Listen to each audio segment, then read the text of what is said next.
Hi, I'm Sara Bronin, and I created the series Property Law 101 so that you can understand the basics of property law. We cover 4 fundamental questions in this series, and today we are talking about the fourth, which is holding interests in property. In other videos, we've introduced the idea of regulatory takings.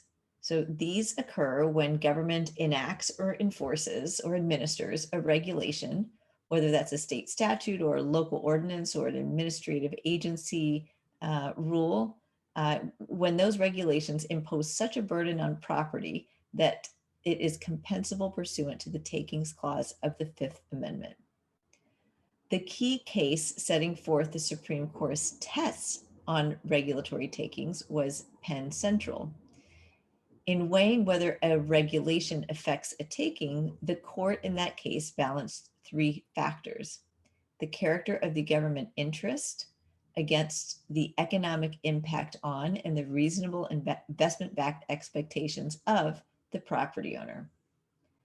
Some people have criticized Penn Central because the balancing test makes it very difficult to know whether a particular government regulation is a taking. In fact, legal decisions regarding takings are all over the map. So, since Penn Central, the US Supreme Court has articulated additional rules about specific kinds of takings.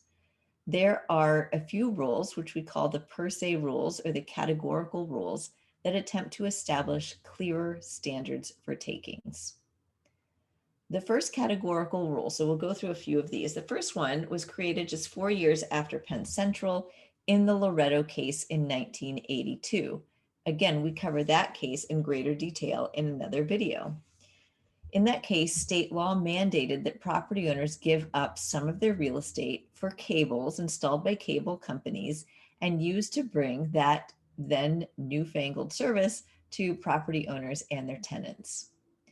Compensation given to property owners was de minimis, so one property owner sued. In that case, the Supreme Court created a bright line rule that any regulation that requires a physical occupation is a taking. I grouped this case in the video series near the eminent domain videos because even though it involved a regulatory taking, because it was a physical invasion, it was treated by the court much more like an eminent domain action than the typical regulatory takings review that happens in other cases that we see. The second per se regulatory taking was the Lucas versus South Carolina Coastal Council case decided in 1992.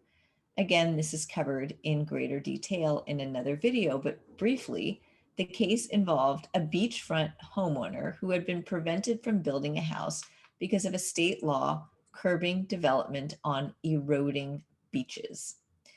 In that case, the Supreme Court created a bright line rule that said that any regulation that deprives an owner of all economically viable use of property is a taking. You might also say that cases involving exactions, which are essentially concessions demanded of property owners in exchange for project approvals, are a kind of per se taking. Exaction cases say that if government has not shown that these concessions have an essential nexus with a government interest, and if they are not roughly proportional to the impacts caused, then a taking has occurred. Again, exactions and a few cases associated with them are covered in another video. In presenting their case, many property owners wish to liken their facts to one of the per se situations. There's definitely an advantage to bright line rules. So they provide for hard and fast rules, hard and fast results without exceptions for specific situations.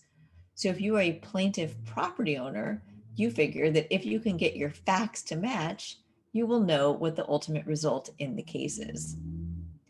But the reality is that rarely works. Most regulatory takings claims are considered under the Penn Central ad hoc balancing test.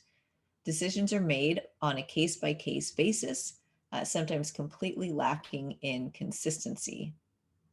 So that is where the law is now. I will leave it there. We have a lot to cover in other videos.